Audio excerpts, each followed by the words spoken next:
Yaşamak eşkiyle coşur ürəyim, hər yanı bənd alıb yaşamaq olmur. Qeyrəsiz deyirlər ağlayan kəsə, dərddeşir sinəni ağlamaq olmur. İçinin piltəsi əridir şamı, saxlasa qabığı, saxlar badamı. Qanmazlar bir günə salıb adamı, 50-cə yaşı da axlamaq olmur. Qanqaldan qiymətsiz olub qızıl gül. Qanqaldan qiymətsiz olub qızıl gül, serçənin əlinə su tökür bülbül.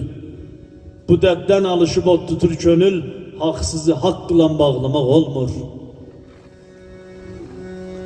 Alçaqlar ucalıb, ucalar yenib. Alçaqlar ucalıb, ucalar yenib, məhəbbət məhv olub, sədaqət sönüb. Hamı acastana, ac qurda dönüb, heç kimə etibar bağlamaq olmur. Köpəklər qudurlarla yaşlayıq tapıb. Köpəklər qudurlarla yaşlayıq tapıb, sürünü dəyərə dəyməzə satır. Tülkülər çaqqallar o qədri artıb, bir toyuq bir cücə saxlamaq olmur.